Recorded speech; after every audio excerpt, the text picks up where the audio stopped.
Oh, good evening, everybody. It's so great to have you here. And if you want to come on line and talk with me, all you need to do is drop uh, a little message in the chat box, and I'm happy to talk to you, answer your questions.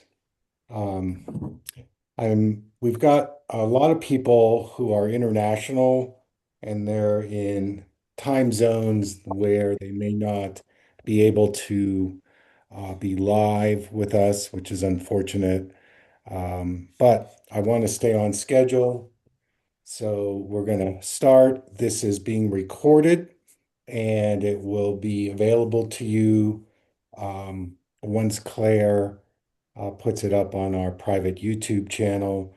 I'll also send you the PDF, and I'm very excited about sharing this information. And so, why don't we just begin? Again, if you want to come online and speak with me, or you have a question, you can certainly just put it in the chat.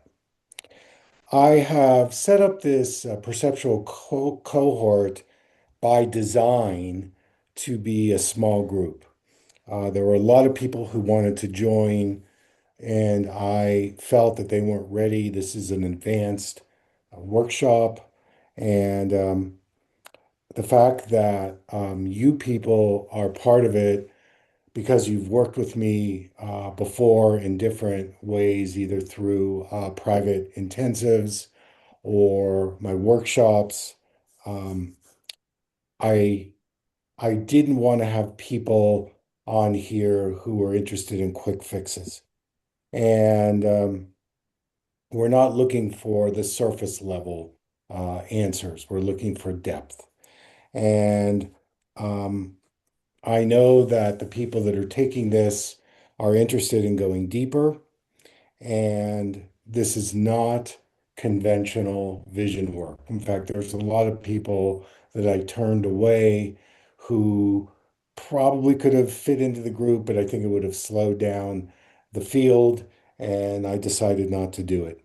Um, so we're not going to be diagnosing or treating today. I'm not going to be zeroing in specifically on an eye condition, but we're going to explore vision as an organizational, perceptual process, how your brain, how your nervous system are participating, that you're going to learn about yourselves in a deeper way. And by learning about yourselves, that could unlock some deep imbalances that maybe you've been, working with for a long time.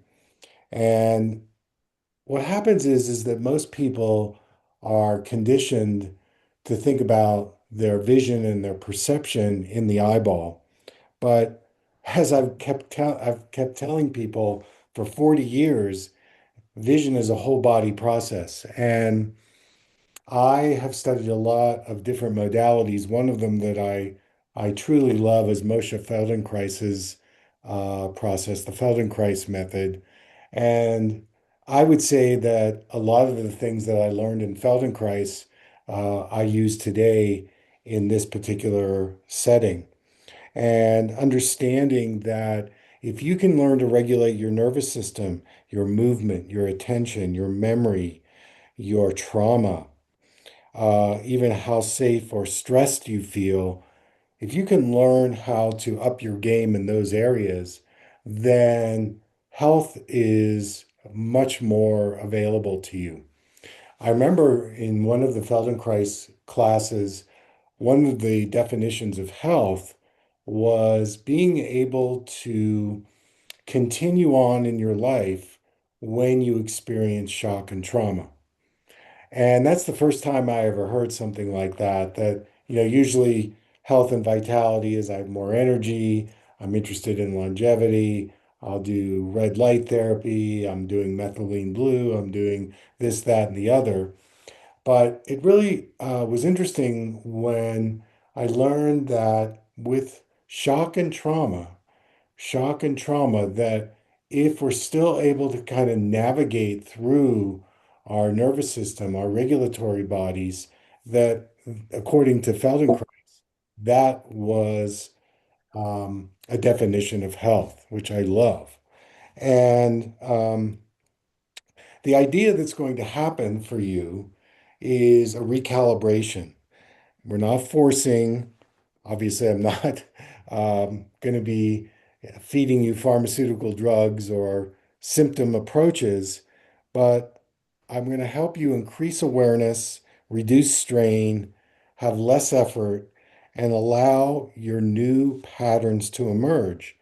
And with all the diversity in this group, each person is going to have their own unlocking of what that means. One size does not fit all.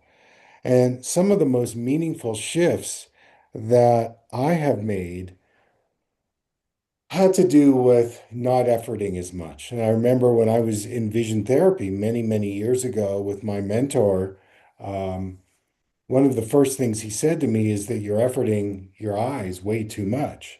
And I didn't even think about that going through optometry school and, working in different clinical settings. And when I shifted that mindset of going from effort to effortless, a lot of things opened up for me that had nothing to do with my eyes, but had everything to do with my life.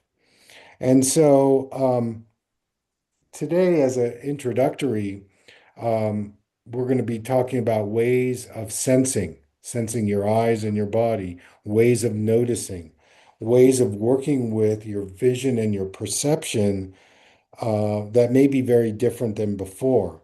And sometimes the changes may be subtle. We're going to do an exercise in a few minutes around sensing, and sensation.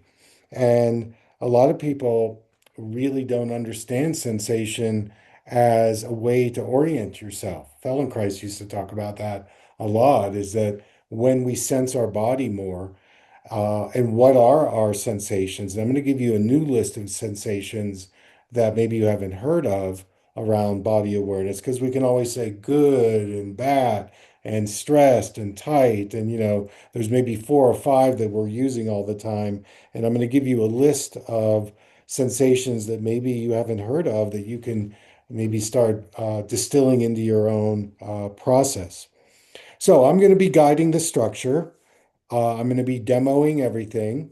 Again, because this is recorded, even if you don't get everything the first time, just go with it. And, there's something called mirror neurons.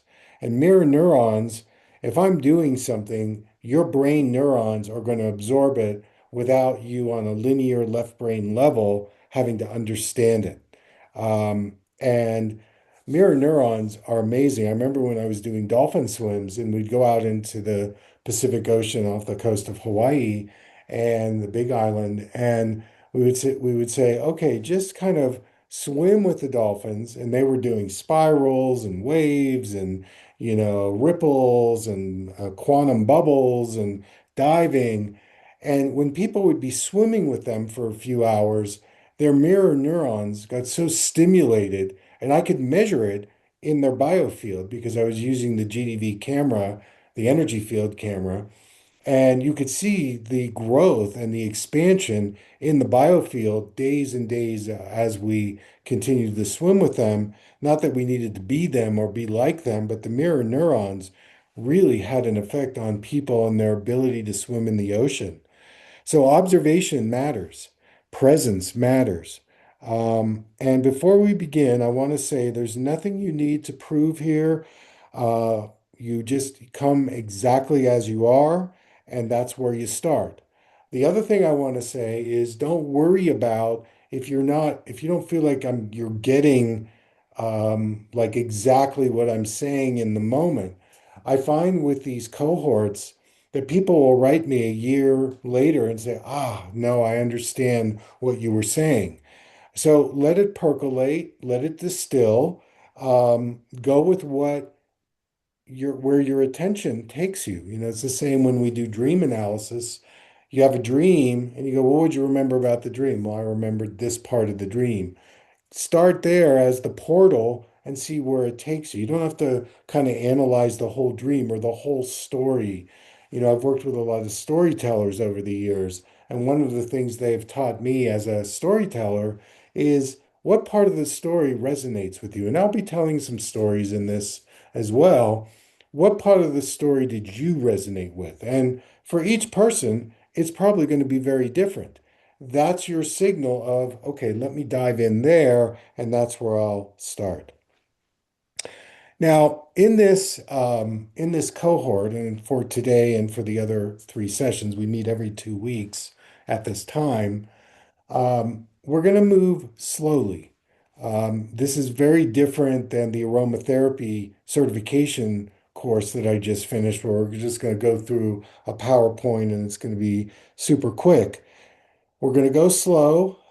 It's going to be paced in a way for you to maybe be able to digest a little easier. And again, just hang in there with it. When we get to the experiential part of it, I will demo it. I may even talk you through some of it. And again, think of it this way: the eyes are the window into our body's perception. And as we kind of open up the body through the eyes, it can create big shifts in our awareness, our nervous system, our perceptions, our health habits, and many other things. So, that being said, I'm going to put up this little, um, let's see here, I can find it. There we go. Kind of keep changing Zoom around. All right, so let's play from the start. All right, you will get a copy of this. So today we're going to talk about the water part of you, the water in your body. And for example, the eyes are made of mostly water, just as an example. The brain has a very high concentration of water. We have our blood, we have our lymph system, we have our connective tissue. And what happens is that when we get under stress, we start narrowing, we start tunneling. This is when that shock and trauma surfaces, and we all have it. I have had plenty of shock and trauma in my life, and that's part of being a human. We go through shock and trauma, and I'm going to talk about the birth process in a minute. And that's a very shocking beginning for everybody, no matter even if it's a normal birth. Coming out of the birth canal is, or a C-section is very challenging. So, self-regulating, we're going to work with the body, somatic practice. My process, which I've registered trademark, functional vision integrative body, recognizes the body as a multidimensional and capable of healing. Now, this is my thesis. Fear. Fear is hardwired into us. Actually, this has been proven by many neuroscientists, many somatic therapists, many just people doing research on fear. Because we know that fear creates a stress response in our sensory systems: vision, hearing, touch, smell. Um, Proprioception is another area that when we are in a fear response, a lot of times we freeze up and we narrow, we tunnel, we hold our breath, we tighten up, we get mentally confused. Either this is what I've observed in myself, observed it in, at this point, thousands of patients who I've worked with clinically, and our sympathetic nervous system overworks. That's our active state. And this leads us to being susceptible to accepting what we call the dominator model. So, what is the dominator model? Well, we're seeing it played out right now politically in the US. We have put our authority into something outside of ourselves, and you can see what's going on: pure chaos. And this dominator model has happened throughout history over and over and over again. We see it in the medical world all the time. You go to a medical specialist, and unless they're open, they're integrative, they're holistic, obviously they're going to have their biases, but there's a bit of a give and take and a reciprocity. But in a dominator model, I, being somebody outside of yourself, has the answer. And therefore, you're giving your authority to them, and they know better than you. And one of the things about my teachings in this course is for you to begin to see where you give your power away. And I'm not talking about just eye care, I'm talking about across the board, because usually if it happens in one area, it happens across the board. And when we go into this dominator model, we lose our creativity. And creativity again can express in many different ways. It can be something like it's the way I relate to my children. It's the way that I garden. It's the way that I write. It's the way that I, give service to the world. It doesn't have to be I'm painting a picture or writing a poem, but the creative energy is very strong. It's in the lower chakras, first, second, and third chakras, as an example. Our third eye, our sixth chakra, is also very involved with creativity. If we think of our seventh chakra, our connection to the cosmos, having that connection also activates the creativity. Now, when we go into the dominator model, and it's very slippery because we're born into a dominator model because we look to our parents as a way to kind of orient ourselves. And if we have parents that are in control and they have their own dominator issues, we just follow along. And then we go to school, and school is a dominator model. If we go to a job, that can be a dominator model. Healthcare, that's a dominator model. So it's pervasive all over the place.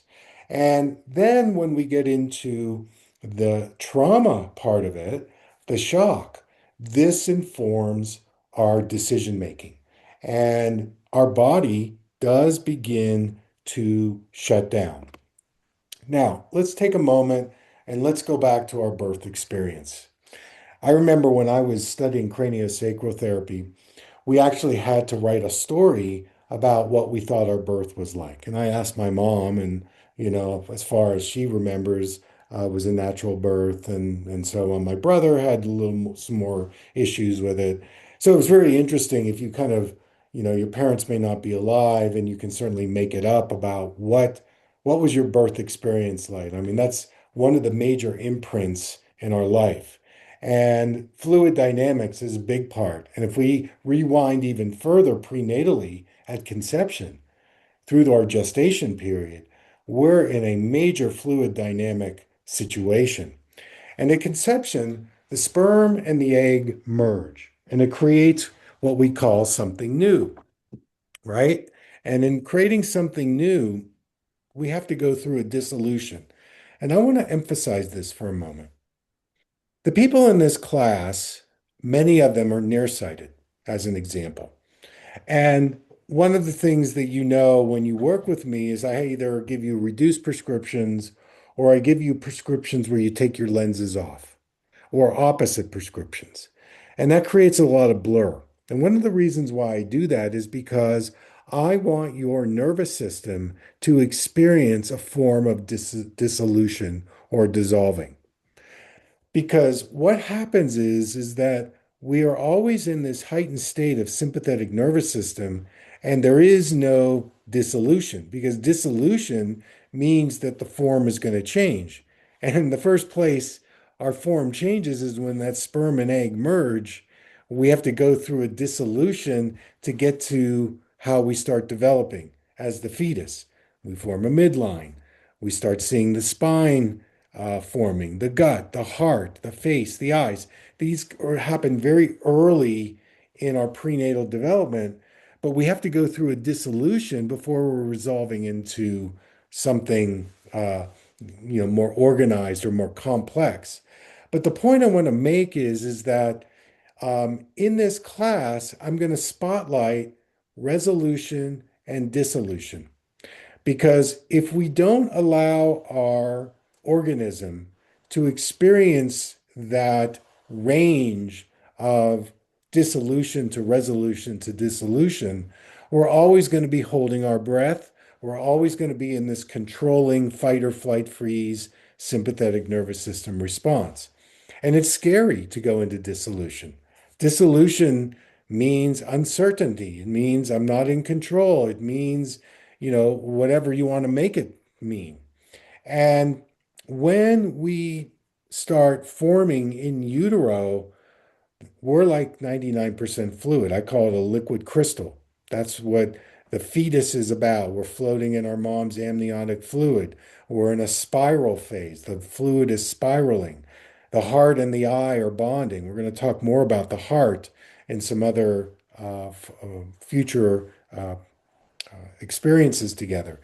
There's the yin yang incarnation, the masculine feminine. For the eyes, the right eye is the father, the left eye is the mother, the right side is the masculine, the left eye is the feminine.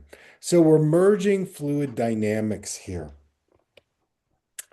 And so now we're born, we go through life, and we're adults now. We're all adults together. And now instead of 99%, we're 70% fluid. And that number is increasingly getting lower and lower, less fluid as we age. Why is that? Why? Why do we have less fluid as we age? Trauma, stress, and a big one is mechanical thinking, repetitive thinking.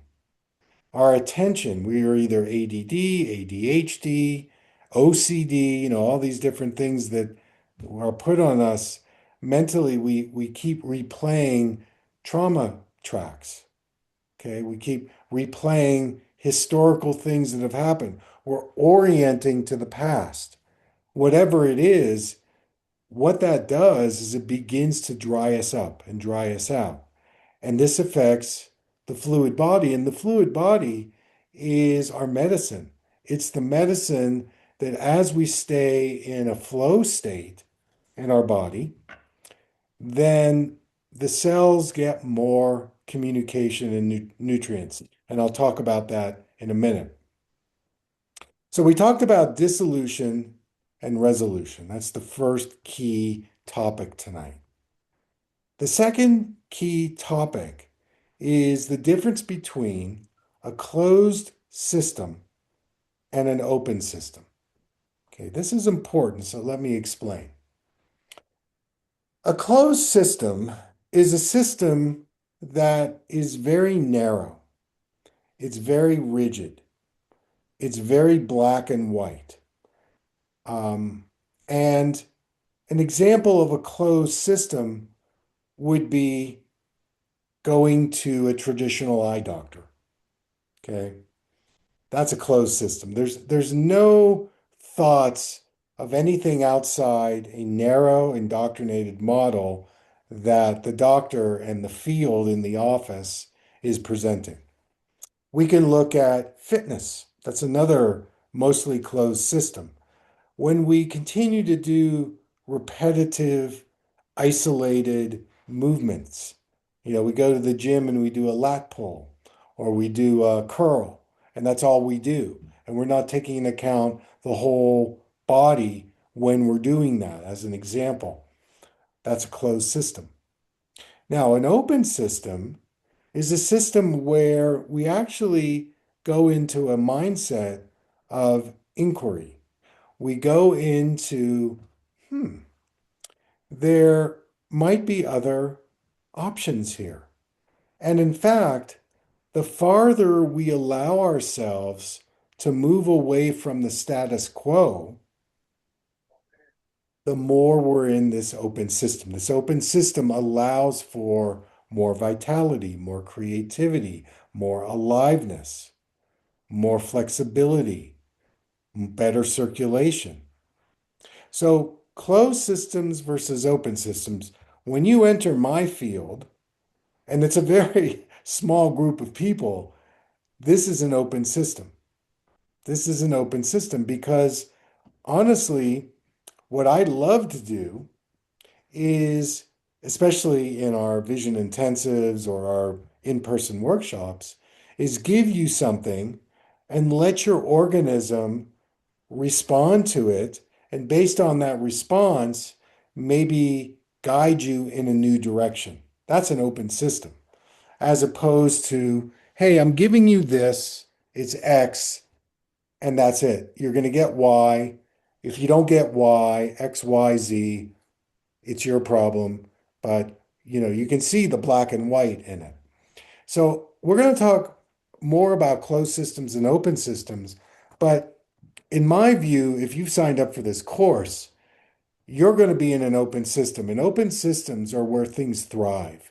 And it's not the mainstream. The mainstream does not want open systems because it's too threatening. It's too scary. You start asking a lot of questions. The dominator model dies because in an open system, the person is taking back their authority. And they go, no, I'm going to follow this impulse. No, I'm tuning into myself. I want to go in that direction. And so this invitation of expanding your resolution, dissolution, and closed system versus open system is really quite exquisite. Now, breathing is a resolution and a dissolution. Let me explain. When we inhale, simply inhale, we're in resolving mode. When we exhale, we're in dissolving mode. So, um, birth, death, that's another way to think about it. Birth, breathing in, death, breathing out. Allowing that exhale to be as long or longer than the inhale is a way for us to start regulating our nervous system. It's also a way for us to start going into an open system. If we're not in any dissolution, then we're going to stay in this closed system and there's very little exhalation going on. And I can tell you, the more you're in an open system and the more balanced you are in resolution and dissolution, your creativity is going to act like an unexpected emergence. You're going to be surprised about creatively what you're thinking, what your decisions are, what comes to you in terms of your direction in your life. I mean, this goes way beyond the eyes.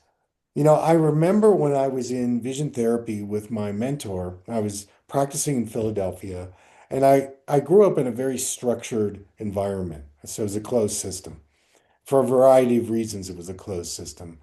But when I started working with my mentor and my nearsightedness started to recede, that's when I started to understand the broad band of resolving and dissolving. And by the time I didn't need my lenses anymore, I saw that I did not want to spend the next 40 years in the Northeast United States. I didn't want to do that. And I don't think that I would have seen that limitation in myself and my environment if I hadn't done that work, if I hadn't entered into an open system. Because even in vision therapy, um, most classical vision therapy doctors don't really enter the domain of closed systems and open systems. I just happen to have that openness. And I realized that as my fear filters dissolved and as I became more, I say, broadband, I saw that in terms of my attunement and my alignment, I was much better served to move back out to the Mountain West, to New Mexico, Santa Fe. And what was interesting about Santa Fe was that 5 years before that, I had done an internship at the Indian Hospital in Santa Fe. And as I was in Santa Fe at that time, that was 1983, a long time ago, it never crossed my mind that I could live in Santa Fe. Never did. I was here. I loved the high mountains. I skied. I made some good friends. But I went back to the Northeast and hooked back in to that world, to that environment, and it never crossed my mind. And it actually, I was in a spiritual group, a spiritual community, and it was at that spiritual community that I was doing some deep dream work. And I woke up in the middle of the night and I was like, oh my God, I think I need to move out west. And I remember telling my family, because my family was all entrenched in the East Coast, and they thought I was crazy. They were like, why are you wanting to move?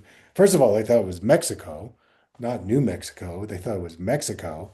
And then they were like, well, you don't know anybody out there. You're not licensed out there. It's going to be a disaster.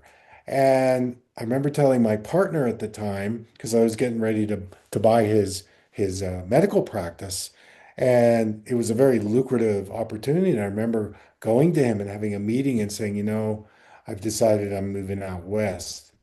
And he was like a father to me in some ways, kind of a soul father, spiritual father. So he was very supportive. And I ended up getting another young doctor to take my place to buy my part of the practice, which gave me a little money so that I was able to move to New Mexico. And I moved there in 1990.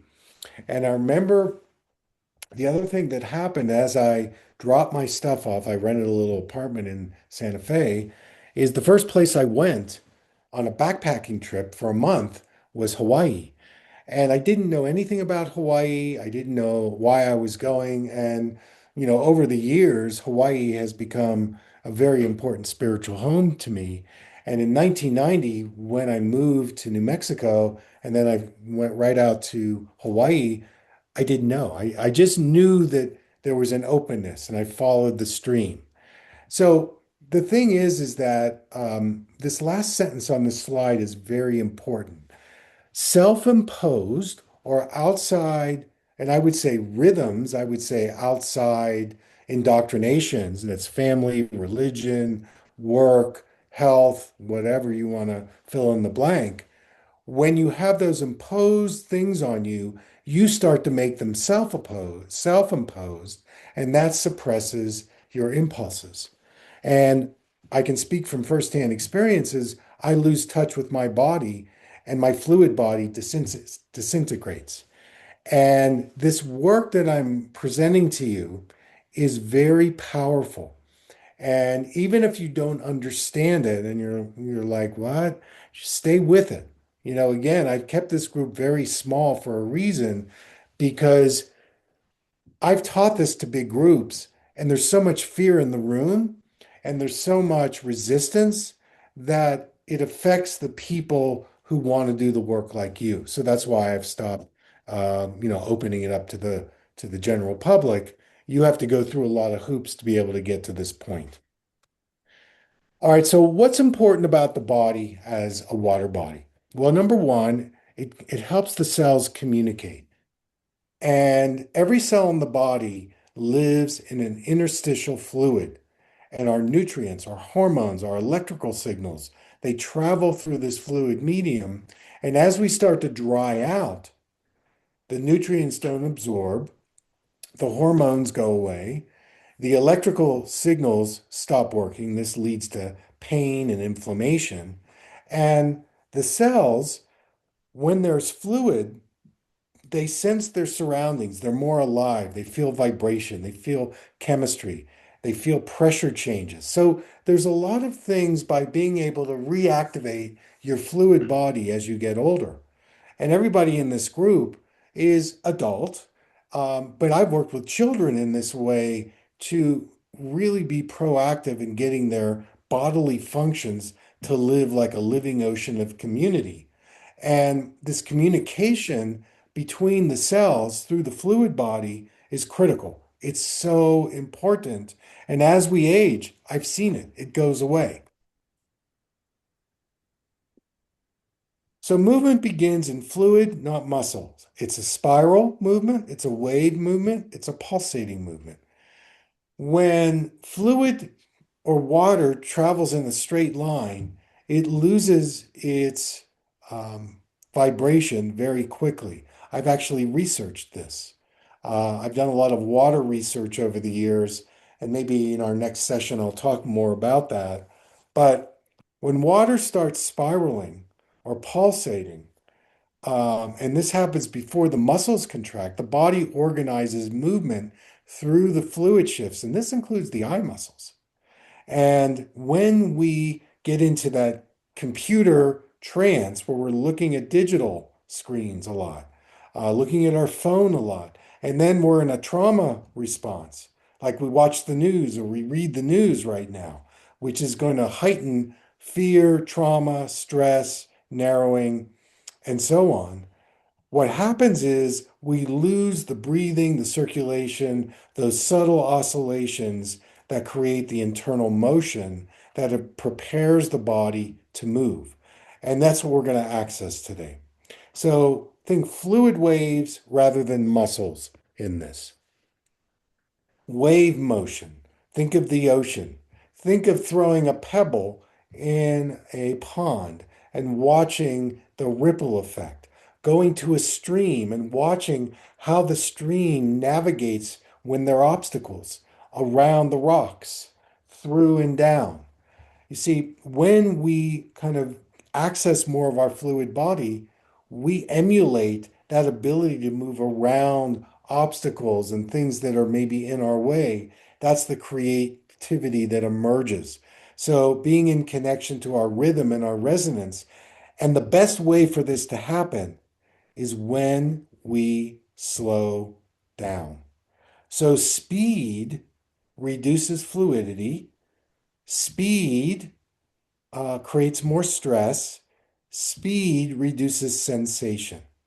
And if we look at our screen time now, what's happening is that screens increase the the speed of things. If you think of email, for example, and you're on your phone, bing, bang, boom, it's so fast. As we continue to do that, we are responding to the external rhythm and we are disconnecting from our own rhythm. And I'm telling you, slowing down is one of the best ways to rejuvenate. No, that's what we're going to do. We're going to practice those things. As we do that, our system becomes softer, more responsive, better organized in space, so our perception becomes truer, and we become a self-regulating organism. So life begins in the ocean, and the ocean still lives within us. All right, I'm going to pause here and I want to teach you a breath. So breathing is very important.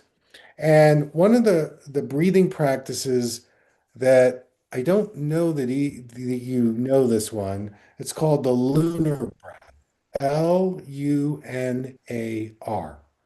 And we're going to do it. And we're also going to go into what we call open awareness. Okay, so these are some concepts here. So the lunar breath is basically just inhale, exhale. So we're just breathing. Now, we don't want to do an inhale through the mouth because when we start doing mouth breathing, that's going to start amping up our sympathetic nervous system. And a saying that I learned in my somatic training was um, the mouth is for eating and the nose is for breathing. And nose breathing, especially on the inhale, is one of the natural ways to slow down. So we're going to do an inhale through the nose, and on the exhale, okay, then this is the tricky part. We keep our mouth closed, but the air in the exhale is going to come to the back of the throat. We call it a glottal, Glottal. And I'm going to demonstrate it right now, and I'm going to make it really loud so you can hear it. Okay. So I breathe in through the nose, and this is the exhale.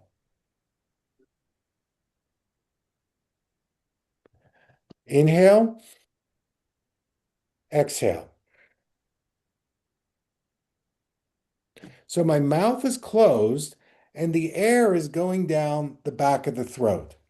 Now, I am exaggerating the exhale here. When you make the exhale, it's a very trickle, drip, drip, silent, slow exhale. So I'm going to do it again without the noise so that this is how the lunar breath is.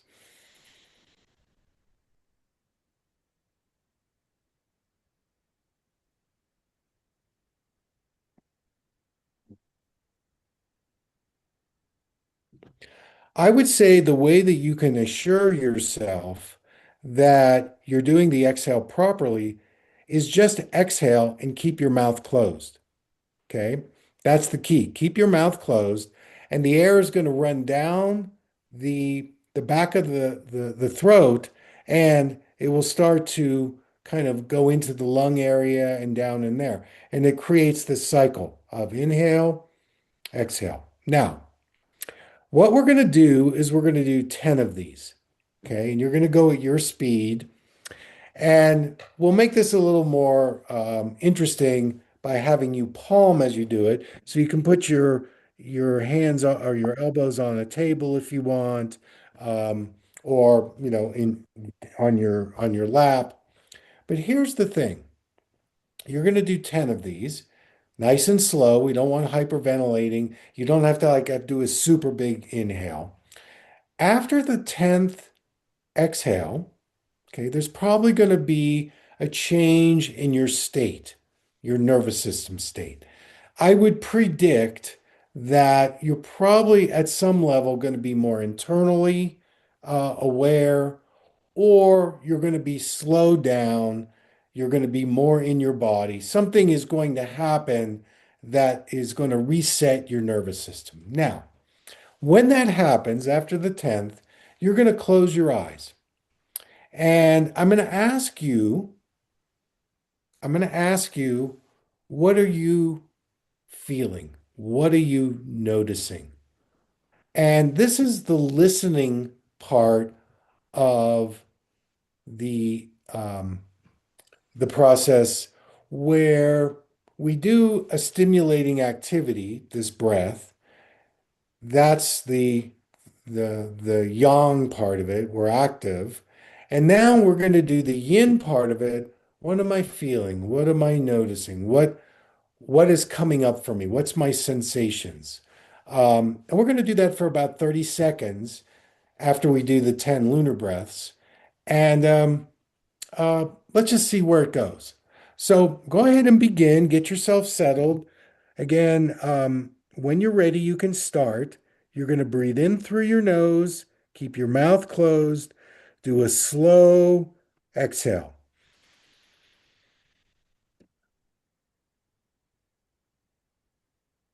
Nice and easy. Now let's do about 9 more.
Keep your eyes closed when you finish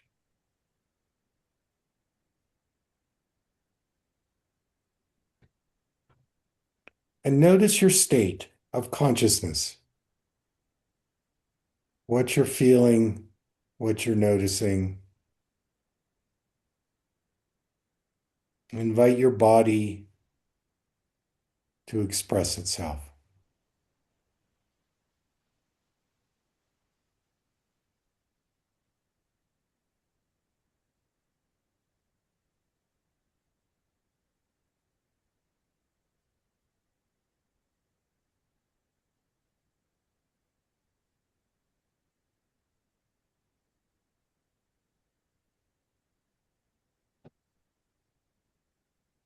And then when you're ready, you can open your eyes.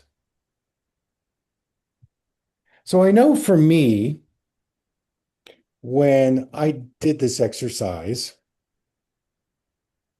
that after about the 10th breath that my system really dropped and I really slowed down. And my breathing got a lot deeper and slower. So I knew that my parasympathetic nervous system was kicking in even more. And I've been talking for about 45 minutes. So that open awareness is a critical part in your ability for the cells to digest the stimulation that you're giving it. A lot of people talk about, oh, I have digestion issues. I can't digest my food. I'm constipated. Whatever it is. Well, part of it is that they're not slowing their system down. They're not having spaciousness inside of them. So they're going to have a hard time metabolizing anything, whether it's food, an experience, relationships, or so on. And so this lunar breath is something you don't need to palm, but let's say you're in an office and there's a lot of chaos going on. Or let's say you're in a place of business or you're at an airport. Do 5 or 10 lunar breaths with your eyes closed actually changes the field of this of the space you're in. It's amazing how by you becoming more centered, the field changes as well. It's very powerful. So the lunar breath is one of the things we're going to use tonight when we do our longer process. But I felt that the lunar breath is something that you should know about because it's really, really awesome. Okay, let's move on. I think I'm going to go. Um, you'll get this, but I want to move on because I want to make sure we have time to really do a longer process. So one of the debates I have with physical therapists, with occupational therapists, is in the rehabilitation model. And mostly in the rehab model, and you folks have probably heard of the primitive reflexes, a lot of rehab people haven't. But anything in rehab, whether it's physical therapy, vision therapy, balance training, vestibular training, what happens in the rehab model is they retrain certain neural pathways in the nervous system. So they're targeting the nervous system.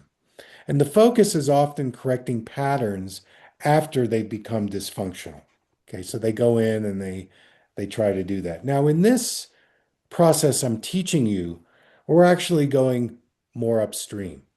So, in other words, if we can go further upstream in what's created the stress trauma response, and we correct that upstream, not only is it going to change the nervous system, but it's going to change the fluid body. This is one of the things I love about my biodynamic craniosacral therapy. Biodynamic craniosacral therapy works on the fluid body, and I'm working with the long tide. I'm working with fluids, fluid motion, breath and sound. And this actually can correct things that are imbalanced in the nervous system that in the rehab model, they don't even go there. And so when you work further upstream, which is what we're doing, not only does the nervous system change, but the fluid body actually gets um, more informed to shift the nervous system. And um, we are a dynamic fluid system. And when we get more into waves and oscillations, our fluid dynamic returns, and the nervous system then gets more efficient. So function improves and emerges from fluid coherence. This is why, on a simple level, people's eyesight gets better when they start working at this level. It's amazing to me when people will do this work that I'm sharing with you. They'll say to me, "Wow, I see things so clearly." That's a reflection of more fluid in the eye, but more nervous system balance. So this is just more of the same. And so we're going to activate the fluid intelligence. I want to bring up just briefly Mei Wan Ho. I don't know if you've ever heard of her. She's a biophysicist and one of my mentors. And she talks a lot about how perception is influenced by the state of the body's fluid environment. And when I heard that as a scientist, I was really excited. She also talked about the body as a kind of liquid crystalline system. So she was speaking my language. Um, And again, I'll leave this to you to read. Living organisms are coherent energy systems in which water plays a central organizing role. That's one of her quotes. I love that. Um, and then I want to just touch base with Emily Conrad. Emily invented continuum movement. We were very close. I was a continuum movement teacher. Emily passed away in 2014. One of her key ideas was movement begins in fluid before muscle and bone organize it. And if you haven't read her book, Life on Land, I highly recommend it. I mean, what a visionary. I think that book published in 2012, 2013. I'll pick it up and read a couple of pages and go, oh, that's what's happening right now. She had so many great insights, how we came from the ocean and that early life evolved in water and the human body still carries fluid movement patterns. And movement can restore our connection to these ancient biological rhythms. She used to say that our bodies are a result of millions of years of a planetary consciousness, and that we have the blueprint to heal ourselves based on that historical data. But the dominator model has paralyzed us from thinking about that, and so we put our energies outside of ourselves for the answers. So again, I'm not going to spend too much with Emily, but um, she worked a lot with paralysis, and she also, worked with new patterns of sensation and movement. So I'll leave this. She worked a lot with vision and the eyes, and it's one of the reasons why she invited me to become a authorized teacher because she was so enamored about the eyes and how it affected the fluid body. All right, I'm going to touch in briefly on this. We're going to talk about this in 2 weeks. Sensation is the language of the body, and sensation helps us where we are in space. It helps orient us, and it also helps tell us how the nervous system is responding. So there's some people, when we do some process, I go, "What are you feeling?" They go, "Nothing. I feel nothing," because they're numbed. And when I studied Feldenkrais, Moshe Feldenkrais said that sensation restores our orientation. When we start sensing, we can orient. I know where I am. Without that sensation, and maybe it's subtle, maybe it's fleeting, maybe we're not sure, but at least if something is there, that can help us restore orientation. And the more we kind of connect in with sensation, not emotion, not reliving the past, not going back and thinking about how my mother abused me, but the sensation in the moment, this helps us dissolve the historical attachment we have to our past. And a little commercial here. I'm doing a three and a half day in-person retreat. It's the only one I'm doing this year. And I was going to do it in California, but because of logistics, I'm not going to do it there. I'm going to do it here in the Dome, the Geodome in Tasuki. It's going to be September 10th to the 13th, hand-picking the people, 6 people. And I'm also going to, if you want, offering private consultations before, which I'm not really doing a lot of private consultations anymore. If you're interested in that, we're going to go deeply into this kind of work in the Geodome. It's fantastic work. And so if you're interested, email me. So, some vocabulary of sensation: bloated, cold, buoyant, brilliant, crunchy, empty, flaccid, gushing, opaque, open, packed, pounding, rigid, soft, spread. Nobody talks these words. Stretchy, sweet, wet, welling, watery, undulating, twisted, silky, numb, raw, icy. So, see if you can expand your sensation vocabulary. We're going to talk more about sensation in 2 weeks, but I thought I would give you a taste of it because it's going to be a core process of what we're doing tonight. Okay, so this is what we're going to do. We're going to do a practice where I'm going to teach you uh, two sound, well, a sound and a breath, and we're going to set it up, and I'm going to demo it first so you can see it. So I'm going to go to the screen, and this is my setup. Okay, this is my setup. And there are two sounds. One is called the cave wind breath, and one is called the Jizi sound. Zzzz. Okay. The cave wind works more on the, I would say, the breath area. And the jiz sound, Jizi, works more on the bones. And we're going to work with the joints. And we're going to work with the upper body tonight. We're going to work with the ribs. We're going to work with the fingers, the wrists, the elbows, the shoulders, and the eyes. We're going to work, the eyes are actually a joint. When I was in one of my Rolfing studies at Esalen, one of the instructors said, "Did you know the eye is like a joint?" I was like, "No, I never thought of it that way." But we've got the muscles, we've got the socket, and so this is how it's going to work. I'm going to demonstrate this, and you guys can just watch, and I'll bring my table over so that you can see me. And all you need to do is watch. You'll get the transmission, so don't worry. You don't have to do it perfectly. So we start in the chair. Let me raise this up a little bit. Okay, so my mat is in front of me, but I'm going to do the first part sitting, and the second part will be lying down. Okay, so the first thing I'm going to do is I'm just going to take a baseline of my breathing. Okay, what's happening in my respiratory world? Well, I've been talking a lot, so my breathing is kind of here. It's not a long, slow. The lunar breath was helpful to me, but okay.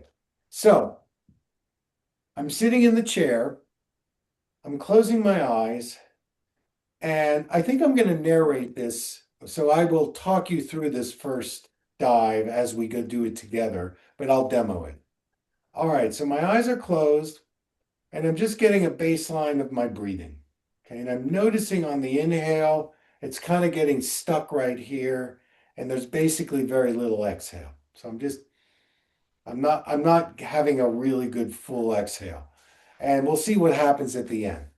Okay, so now the cave wind breath is a breath where we don't make a sound. It's more of a soft sound, but we're not really using our voice in the same way. Okay, it's not as active. I want you to think of the vowels A, E, I, O, U. And basically, what you're going to do in the cave wind breath is you're going to be saying those vowels in a soft way, and you can vary the spacing. You can stay with the A, a little bit with the E, you can do more of the O, E, I, and this is how it is. And I start with my hands on my knees, okay? So here we go. And I'm going to rock a little bit. And I'm just going to do three cave wind breaths.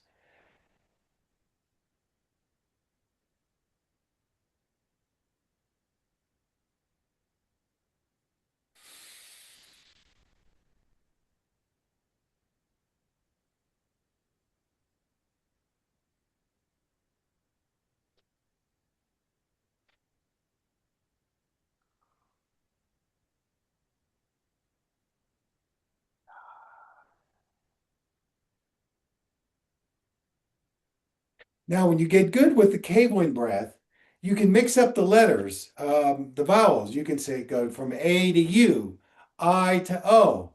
And the other thing is you can also do the sound on the inhale. So you're circulating it. So it could be,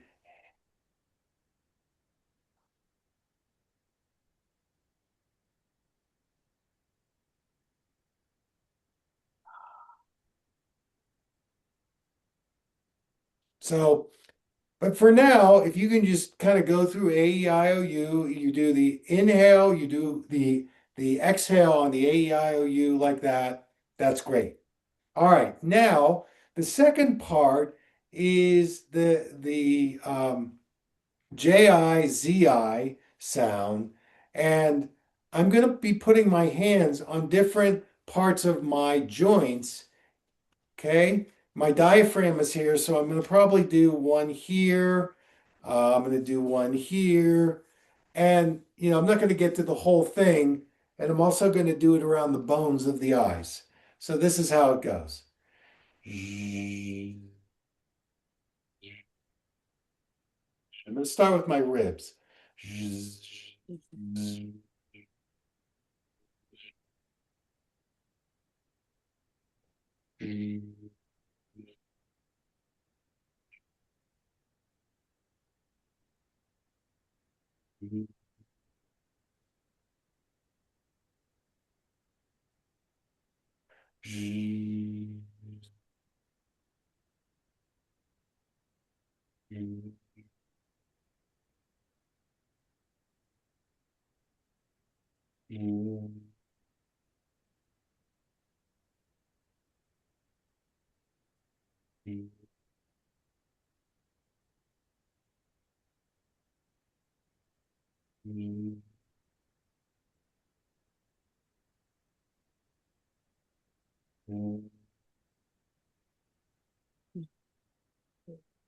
Okay, now at this point, I've kind of touched the hotspot areas that I want to touch. Now I'm going to go into that open awareness. And this is where I'm tracking sensation. So immediately I'm noticing a pulsing in my diaphragm. It's like, wow. I'm noticing heat coming out of my eyes. I'm noticing my shoulders drop, and I want to move my shoulders a little bit. Okay, so I'm just following the call and response. The call was putting the sound into those areas, and the response is just seeing what am I sensing? How do I want to move? And you're going to do this for about a minute. Okay. And I think, again, for this one, I'm going to talk you through it so you don't have to remember. All right. Once we've done that, then we're going to get on the floor. Let me just see if I can get.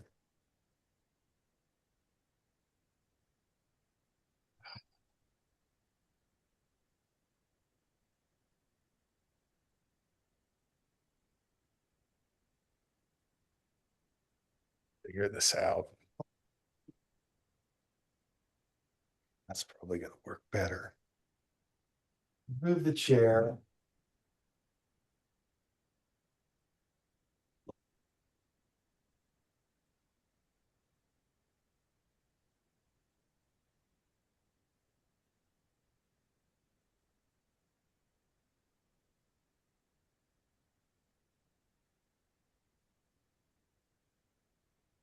There we go. Okay, there we go. So then you come on over and we have you lie down. Now, if you want to put a bolster under your legs, you can do that. You can have your legs like this. And we're going to do the cave wind. And again, I like to put my hands here when we do the cave wind.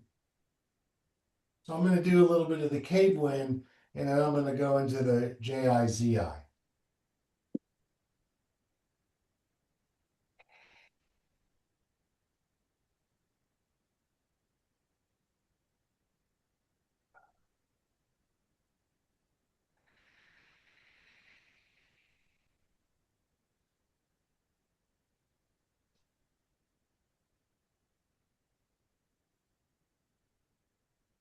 So I'll do a few of those, and now I'm going to go into the Jizi. We call those the jacques. That's another term.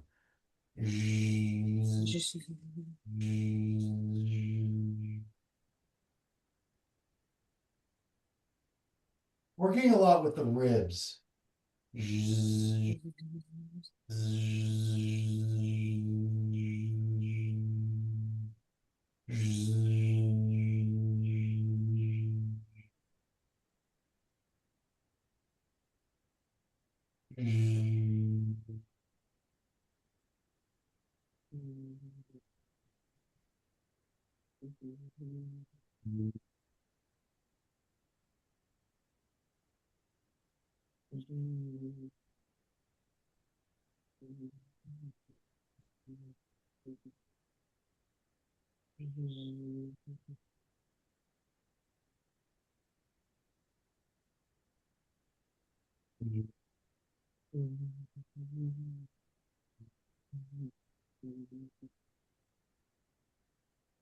Now I'm going to go into my open awareness.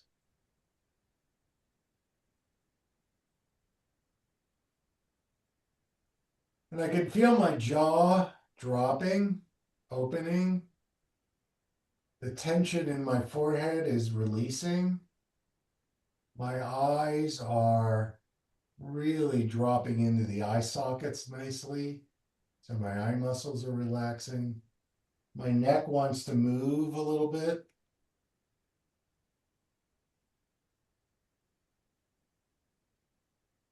So I might stay in this open awareness for a few minutes, and then depending on the time, I might recycle and redo it again, lying down. If not, then I'll take my final baseline of my breathing. And I can tell you by breathing, I'm breathing basically from my pelvis all the way up to my head. It's like, wow, it's just like a huge difference in there. So that's what I want you to do. And in this particular one, I'm going to talk you through it. Okay, so I will be talking from time to time. So why don't we set up? We're going to do this for about 15 minutes. I'd love to do it longer, but due to time, we'll just do it for 15 minutes. So get yourself situated if you want to in a chair by your mat. Let me make my chair. And let's have you sit in the chair and close your eyes. And I'd like you to take a baseline of your breathing. It's like what is the state of my inhale and exhale?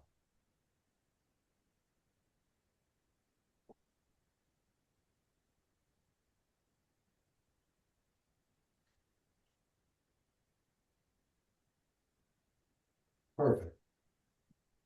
Okay. Hands on you can put them on your thighs, you can put them on your tummy, wherever you want to put your hands. And I want you to do the cave wind breath. A-E-I-O-U on the exhale, just like I did it. Go ahead and try 3 of those.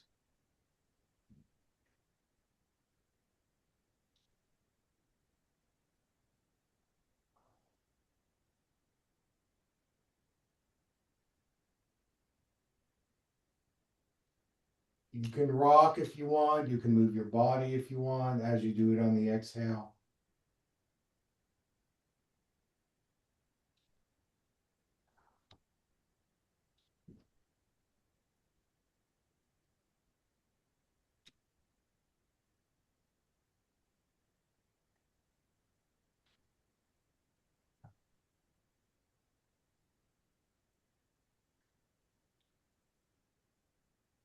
And now go into your open awareness.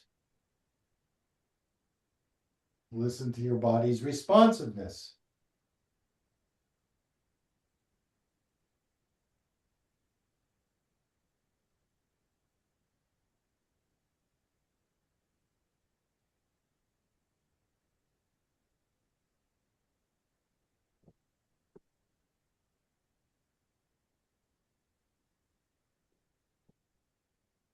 Okay, so take note of that. And now we're going to do our J-I, J, Z, Z-I, Z, like we're buzzing. Your hands on your rib cage, anywhere you feel you want to, doesn't matter. And I want you to uh, make 3 J-I-Z-I sounds like a buzzing.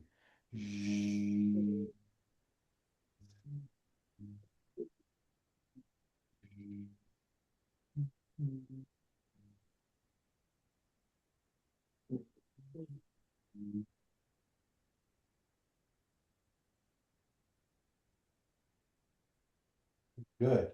Very good. Now, grab one of your hands and let's go up one of your arms and make 3 or 4 J-I-Z-I sounds touching different parts of your hand, wrist, elbow, shoulder.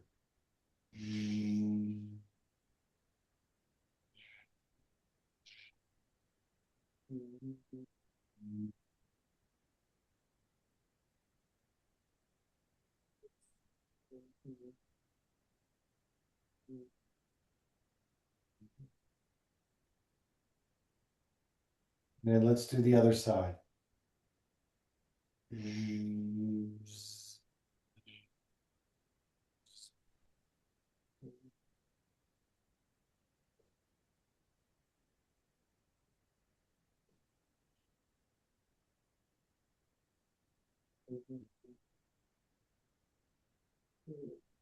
Great. And now let's go around your eyes. So your fingers can be on the bony part of the eye, surrounding the eye. Let's do 3 of those.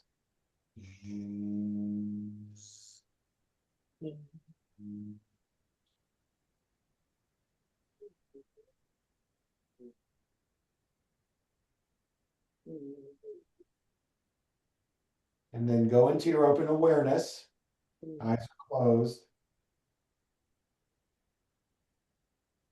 What are you sensing? How do you want to move? What are you noticing?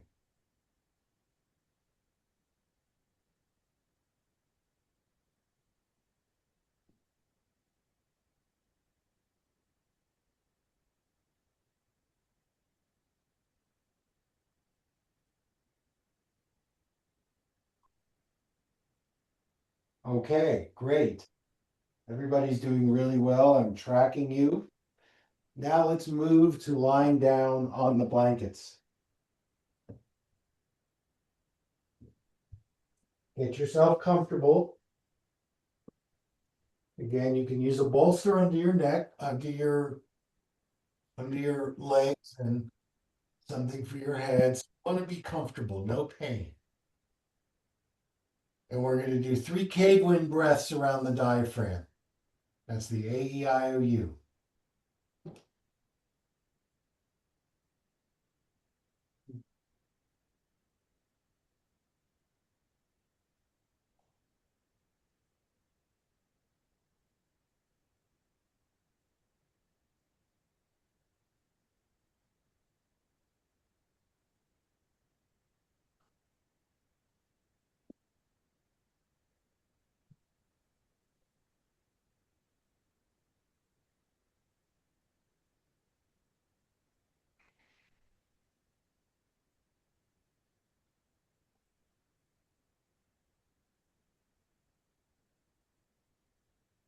Guys, you're doing great.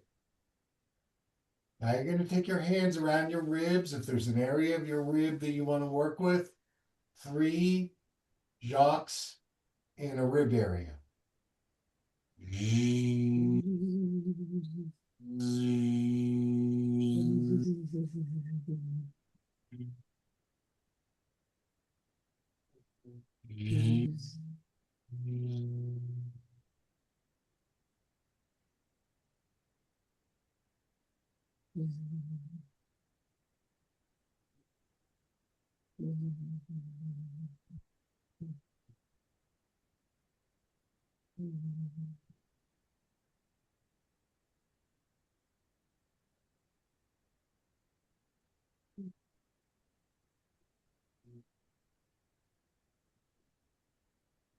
And then again, your arms, hands, wrists, elbows, shoulder. Do 3 on each side.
And three around your eyes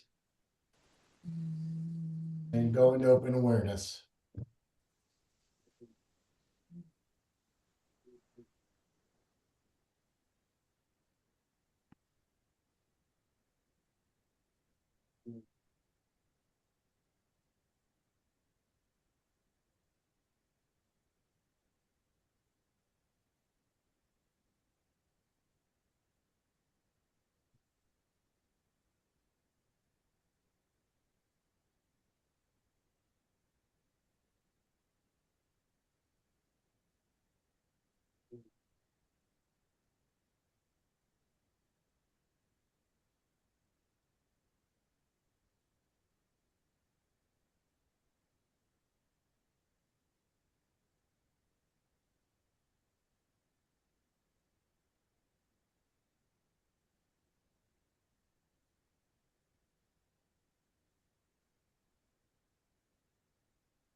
Okay, I'd like you to roll to your side.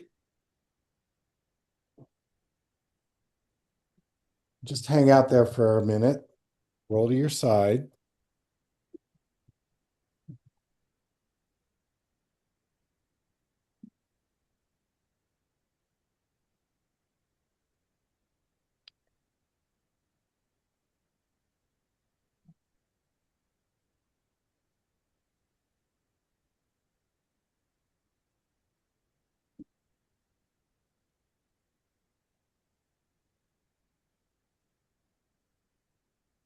And then you can push yourself up, and either you can sit where you are or you can come closer to your computer.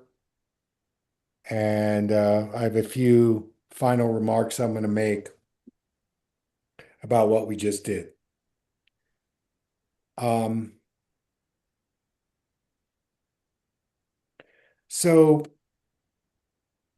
what we did there is we activated and we dove into the fluid part of our bodies.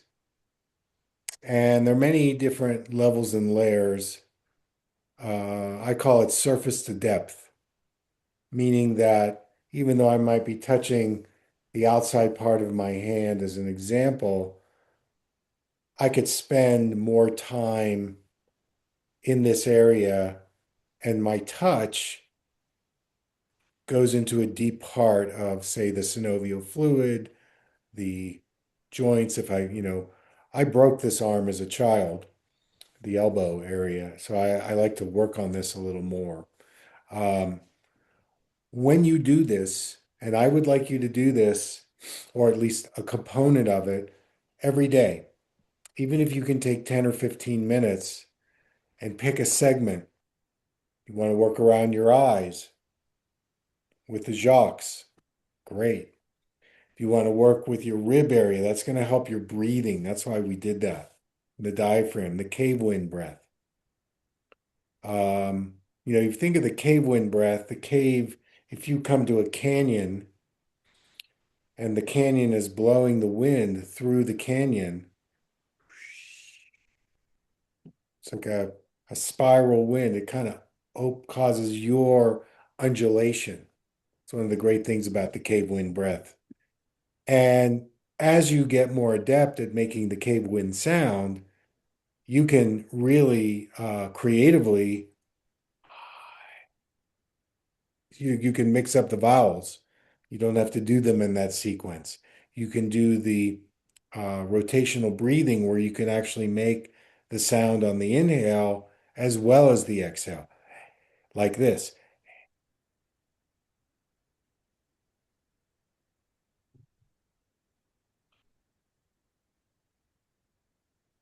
You can linger on one vowel. So this is where the creative emergence comes in. And this is where I want you to start activating your body intelligence and not following me, but following your own impulse. And that's going to take a while. So for now, using me as a reference is a good thing to do, and you're welcome to do that. Um, the Jacques sound, the J-I, Z-I, really helps with bone resonance. So if you've got any kind of osteoporosis, osteoarthritis, I have a lady now who she's working on her pelvis.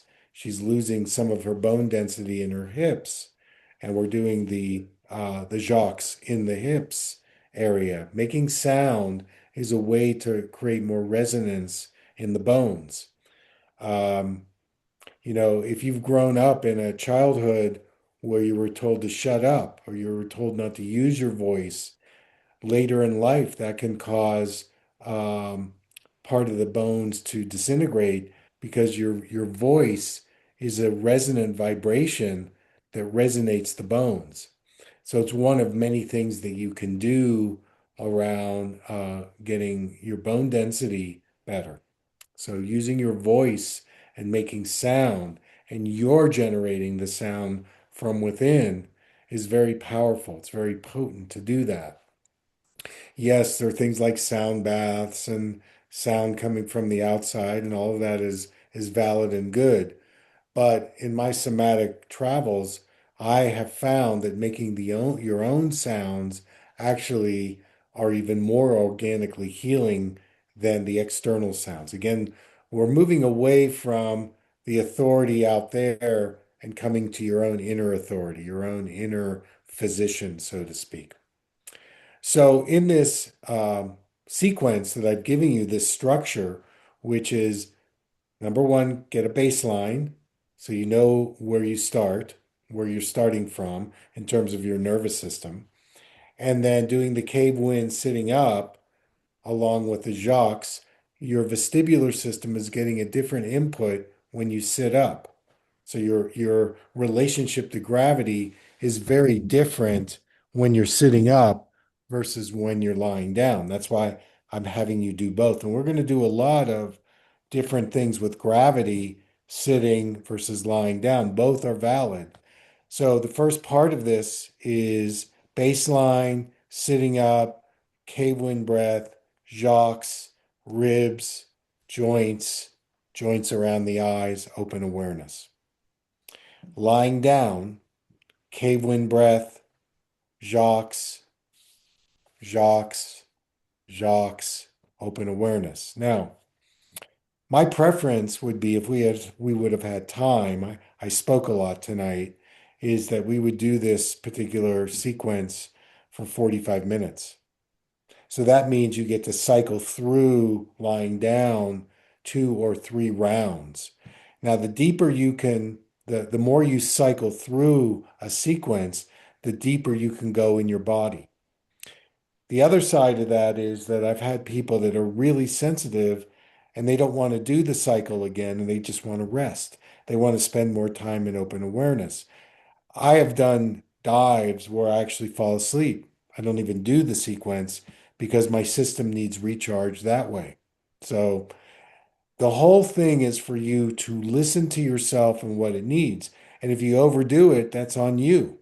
And sometimes you don't even know when you overdo it. And you get the open awareness like, whoa, something is coming up or coming out that's overwhelming me.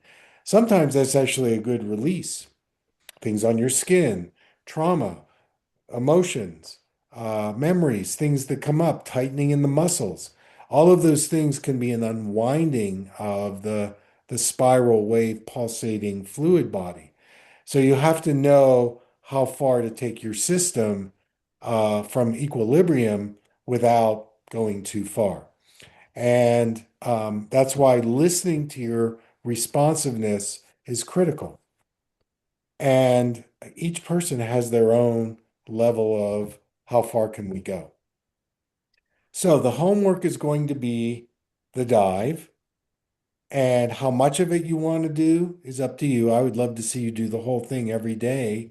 If you could do 15 minutes to 45 minutes, that would be awesome. Um, and you could do it every other day, you could every third day. I'm giving you space in between our sessions so that you can really experiment and explore. You might keep a little diary or journal. You're welcome to, um, in the chat when you come next time, bring it to there. If you want to share something, again, we can get as interactive as you want to. So that's the gist of perceptual cohort number one. Again, Claire will send you the private YouTube access. It'll take her a little time to get this up, but she will send you the PDF and the recording so that you have access to the YouTube channel. And as far as I know, I'm just going to keep it up there for you. Um, my advice always is download it to your computer because we never know what YouTube is going to do down the road, but I'm certainly not going to take it down. So that's basically it. We are at 90 minutes, so I'm going to sign off. You guys did really well today. I mean, this is all new territory. And just remember, we want to be in an open system, not a closed system. We want to expand our resolution, dissolution, and play with it, have fun with it, explore it. What this is going to do for you, I don't know.